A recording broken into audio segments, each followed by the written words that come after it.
কি অপরাধ স্বীকার করেন? হ্যাঁ, আমি অপরাধ স্বীকার করি। কি অপরাধ করছেন আপনি? অপরাধ আমি মাল অধিক উন্নত মাল দোকানে রাখার কারণে এটা আমার অপরাধ। মানে কয়টা মাল দেখেছেন আপনি? আছে মোটামুটি অনেকগুলো আছে। মোটামুটি অনেকগুলো আছে। আপনি অপরাধ স্বীকার করেন।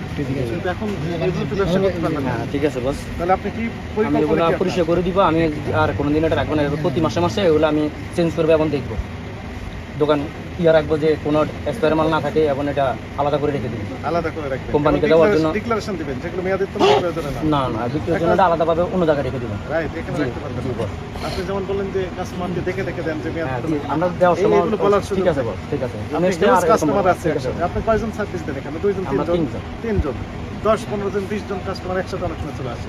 তখন তো আপনার দেখার সুযোগ নেই, শুধু মাল সাপ্লাই দিবেন আর টাকা নেবেন। না, অবশ্যই এটা দেখে দিই আমরা। আবার যদি কাস্টমারের কমপ্লেন দেয় ওটা তো আমরা আবার রিটার্ন দিয়ে দিই। বাসায় যে খাওয়া দাওয়া করার পর তারপর কমপ্লিট দিবেন? না না, অনেকে খায় না, এমনি ইয়ে করে। আর ঠিক আছে, মানে কিছু নেক্সট থেকে কমপ্লেইন আমরা আসে, বোঝা গেল। না, এরকম কোনো কমপ্লেন আসে না আজকে।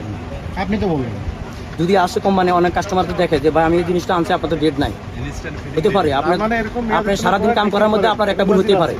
ঠিক আছে, এখন ডিক্লারেশন দিয়ে দেন। স্যার ওটার মধ্যে কোনো একটু বেশি বস, আমাদের বস না, উনি অসুস্থ। এবার মতো আমাদেরকে ক্ষমা করে দেন বস। আমরা আর এরকম হবে না। আমরা বলে দেন, বলেন ওই স্যার কি বলে শুনেন। আমরা এবার মতো অপরাধ স্বীকার করছি। উনি দোকান অনেক একবার যদি আমরা দোকান পরিষ্কার করতে পারি, নেক্সট আর এরকম হবে না। আমাদের মাঝে অনেক গরিব, ঋণ করে তারপরে এটা টাকা চালায়। আপনার এখানে মূলত যে অপরাধগুলো পাওয়া গেল, চাউল খোলা পণ্য, চাউলের মূল্য অস্বাভাবিকভাবে কিছুটা বৃদ্ধি করে দিয়েছেন অযৌক্তিকভাবে, কিন্তু আপনি চাউলের যে বিক্রয় মূল্যের সে মূল্য তালিকা সহজে দৃশ্যমান স্থানে লটকিয়ে প্রদর্শন আপনি করেন নাই। এটা ভোক্তা অধিকার সংরক্ষণ আইনের 37 ধারা অনুযায়ী 38 ধারা অনুযায়ী অপরাধ। পাশাপাশি আপনার দোকান আমরা 10 মিনিট দেখলাম, 10 থেকে 12 মিনিট, এর ভিতরে বিপুল পরিমাণ বিভিন্ন র্যাক থেকে মেয়াদ উত্তীর্ণ সস, বিভিন্ন মশলা জাতীয় আইটেম, এগুলো কি বিভিন্ন প্রোডাক্ট মেয়াদ উত্তীর্ণ প্রোডাক্ট পাওয়া গেল। এটা ভোক্তা অধিকার সংরক্ষণ আইনের 51 ধারা অনুযায়ী অপরাধ।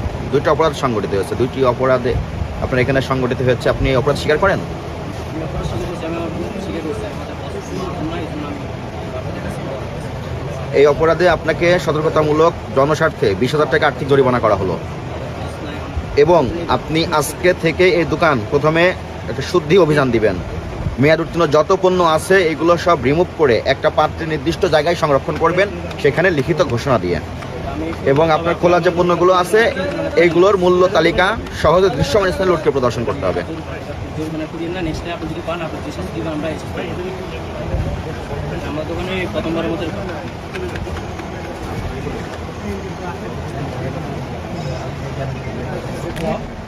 তো দেখতে পাচ্ছেন, আমি তো দেখতে পাচ্ছি এই যে স্পষ্ট লেখা আছে না, কি লেখা তাহলে সোজা রাখেন ওখানে। এটা একটু বলেন পরিষ্কার করছেন 1 বছর আগে মেয়াদ শেষ, 23 সালের ডিসেম্বর। অবহেলা আছে ওদের। লাস্ট কি 1 বছর আগে পরিষ্কার করছিলাম তো ভাই আমার সময়তে যখন যেটা যতটুকু পারি অতটুকু পরিষ্কার করি আর কি। সময় সব সময় তো সময় পাই আপনি না। তো মাত্রই বলেন যে পিছনে তাক পরিষ্কার করছেন, তো ওই তাক থেকে পাওয়া গেল কেন? কত জরিমানা করেছেন? 20,000। দ্রুত টাকাটা দিয়ে দেন জরিমানা। বস আমাদের কাছে এখন ক্যাশ টাকা নেই। আমার মাছ অসুস্থ, বাজার থেকে বাজার আসছিল, বেচা কিনা কম হয়েছিল, ওনার টাকা দিয়ে দিচ্ছি।